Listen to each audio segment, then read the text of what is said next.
Right, we're going. We're on.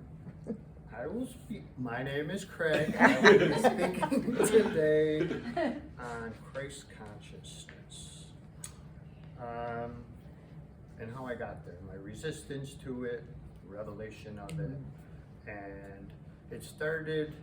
How do I want to say this? I guess it's going to be a talk about my journey and what it means to me, and sometimes my resistance to it. The concept of Christ consciousness has so many definitions that I was trying to fit me and not be religious just for everybody in their life. So I was talking to Deb about it, and I said, Deb, what is your definition of Christ consciousness? So she told me, and I just kind of went blank because I didn't understand it. It was like, so I asked 3 times, probably. So I decided to ask Deb if she would share her thought on Christ consciousness, because I wouldn't do it justice the way she says it.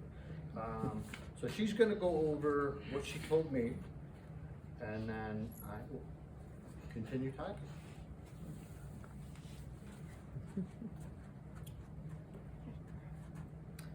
Hi. As incarnate beings, we experience reality through fragmented lenses. Each of us holds only a small filtered view of God, Source, the All, the Infinite. The only way to describe something simultaneously that is simultaneously everything and nothing is to explore it in parts, tiny pieces of a single immeasurable whole. But beneath all appearances, what exists is one consciousness, not divided, not separated, only refracted through perspective. I can read. You are the whole looking at itself through a single angle, and every person you meet is doing the same thing. Everything is a mirror showing us who we truly are through the illusion of separation. Not positive or negative, not higher or lower, not more evolved or less evolved, just a different angle of the one, the whole. This is a definition of the state of awareness called Christ consciousness. And I'll add, through discussing this topic, we realize something interesting in our unique perspectives. Craig constructs. He builds up by experiences to reach an understanding, where I deconstruct. I have the understanding, and I have to break it down into parts in order to apply it to everyday life. We seem to somehow meet in the middle.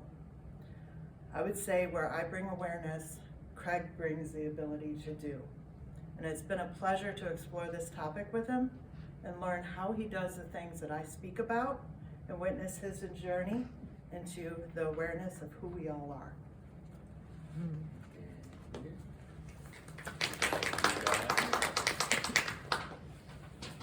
So who understood that definition?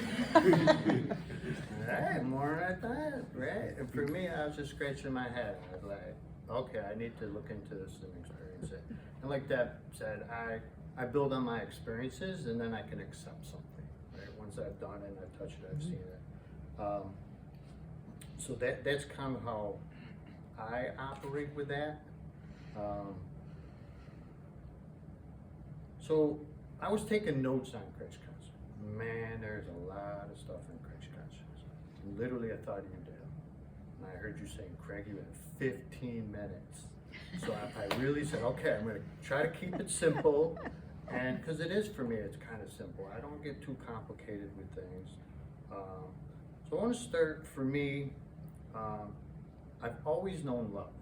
I was very fortunate that in my life, my family, people, there was always love. You know, there's understanding, compassion, you know, willingness to be kind to people. So that was kind of my foundation I thought of. I never had to learn it, really. It was just something that was present, you know, from my grandparents, through family and stuff. So that's something that I just knew. I didn't have to learn it, like I said. So that was part of my foundation. Hello. Um, so, and then some of you heard me say, so as I was working on Christ conscious, or what it is, I started thinking about when I was younger, I told people that there was just the light that was too bright. I was little, I couldn't sleep. So I created a well, something dark, and I made this well that I went down into. It wasn't scary. You can come on in. Yeah, you're fine. It was just a place that was dark and comfortable. I could relax and, just be who I was. I'm just Yeah, you can sit down. Pull a chair back if you want. So it was just a place for me that I could sleep. And in talking with Devin about this experience of Christ consciousness, I kind of went to, that might have been my start, right? My separation of the light. That's where I started to build, in the darkness, where all the possibilities, my connection back to the light, if that makes sense. So I kind of went from that thought to start this talk. And then we're going to skip ahead quite a bit to my experience with spiritualism, healing, meeting Jesus. So for me, I started taking a mediumship class, and Jesus came to me. So I wouldn't tell anybody, because I was like, I'm not going to tell anybody that Jesus came to me. So it was just something I did, and I always called him in for my healings, and he was part of my life, but it was always separate. It wasn't like, I'd call him in, I'd ask him to join me. So did some healings, and people would see Jesus, right? And again, it was like, okay, I can believe this. I see him when I heal. He comes in, people see him. So I could accept that Jesus was part of my life. And he's part of everybody's life. So I worked through that, and I accepted it, but again, it was always separate. It wasn't, something I talked about really or shared. People would see it, and I just said, yeah, I work with him, he works with me. And then I took some Reiki training. And I took Holy Fire Reiki training, and that really strengthened my connection, because the Holy Fire to me was that, right? It was the Holy Spirit. And again, I had a flame that I could heal with. It was separate from me. I held it. It'd come to me for my healings. It would change. But again, it wasn't like it was mine. It wasn't a part of me. It was always something that I saw as separate. So I'm gonna skip. So I'm trying to keep it short down. So then, with that thought in my healing, I took another class in training, and it was Celestial Reiki. So when I took the training and I helped teach them, helped facilitate, I kind of lost my flame. And I was like, where's my flame? That's what I heal with, right? And I'm not saying, so it's almost like that connection to Jesus, if we want to call it, right? Like, it's like, uh-oh, I'm in trouble. Like, where'd my flame go? So the person that was with me training was nervous about it. I was nervous. But then I saw that my flame had just changed. It was kind of opaque. I'll say like a bubble. And then I could see it. I'm like, all right, I'm good. And then next thing I know, I couldn't see it again. Then I'm in the bubble. So I'm like, all right, I'm in my flame. Like, this is cool. Like, I'm inside it. So then the voice comes to me basically saying, you are the flame. Stop looking for it, right? So then with that training and that thought, then I became the flame, right? That was my start of accepting the Christ consciousness that Jesus, and part of it is me. I'm a part of the whole. So it was a pretty long process. There was a lot of years in between there, but that also made it solidified to me that was the start of my awareness that I am part of everything. And a lot of you have heard me say, I know how to do things because I don't know how I do it, right? I don't have any thought to it. I just said, yeah, I'll do that. And I think for me, that was also something that I kept these things away from me. But now that I have how I do it, how I tune into things, the energy that's available out there. Kim, who's sitting over here, talked about all the frequencies, and I can do all these crazy things. So I'm starting to see that I can tune into certain frequencies, right? So I can tune into the Christ consciousness of all. I can tune into Jesus energy. We did a healing once at PSC. I was giving a message, up front, and there was a gentleman who came in, and he just always looked distraught. So I said, I have to give this man a message. So I gave him a message. I remember very clearly his grandmother came in, her name was Rosie, and I had the message for him, and I gave it to him. And then people were like, you went way too low. They go, you shouldn't have gone so low to give him a message.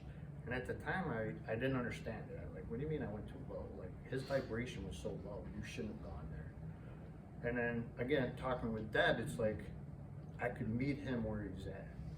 So I can take that frequency, that energy, and match it.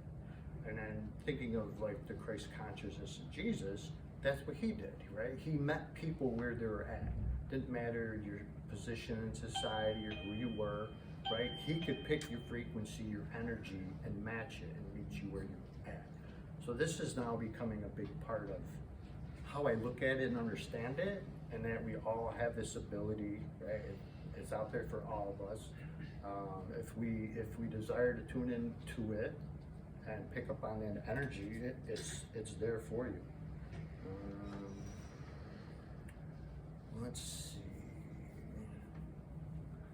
So then I'll go to kind of backing up again.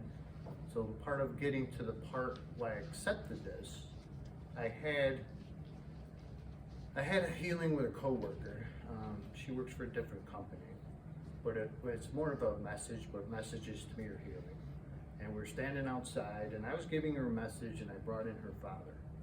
So I explained everything about this man. He gave me how he dressed, his mannerisms, how he showed affection. Really, he didn't show affection, and just who he was and how he acted.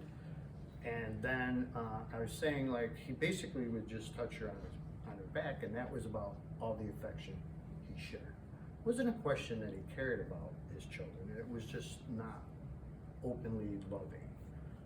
So as I was giving this message, I was overwhelmed with what I'm going to call love.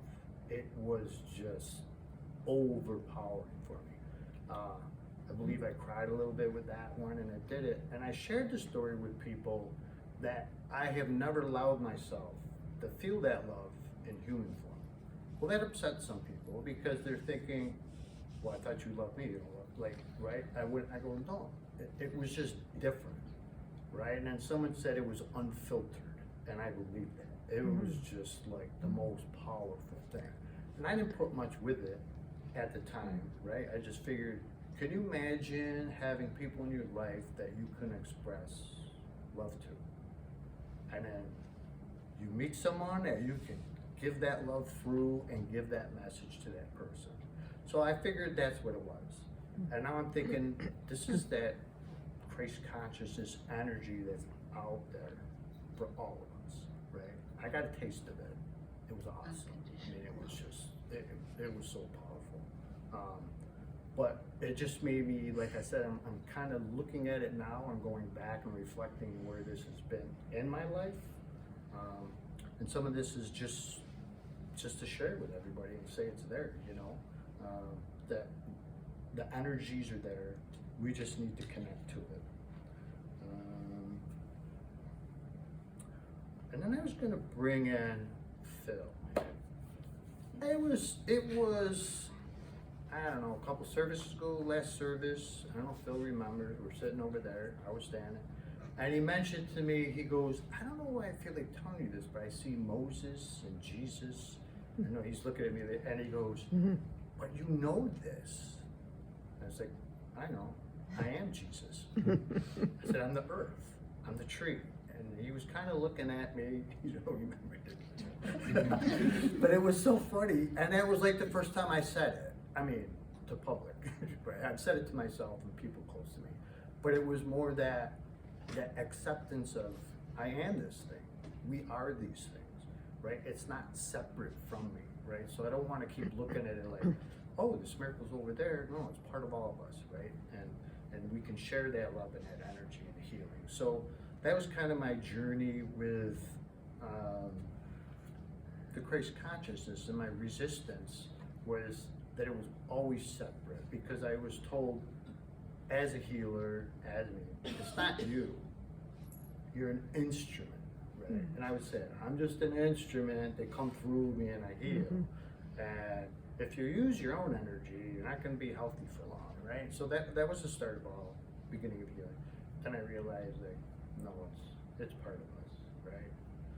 Yes, you wanna clear yourself and stuff with healing, but it's part of who we are, it's part of who everybody is. It's not special just to me, right? Everybody that's here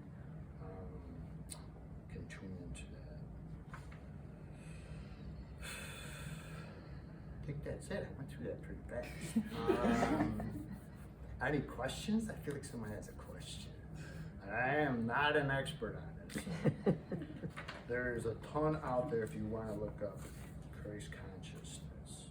And a lot of it is like, I'll mention for some of us, we celebrate Christmas as the birth of Christ, but I don't know, I can separate from church and, right, it's something different for me what Christ consciousness is. So I do hope that you look at it and think about it personally, and that you accept it, right?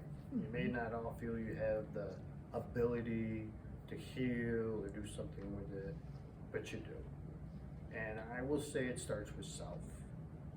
Right? We all say it's very hard to do, but self-love is very important. So practice healing on yourself, and doesn't mean we're perfect. It doesn't mean we don't have flaws, but accept that we are part of the greater, the whole, and we're here to have a human experience. So it may not always be smooth, but right, you're all part of the oneness. All right, well, that's my talk today. Thank you all.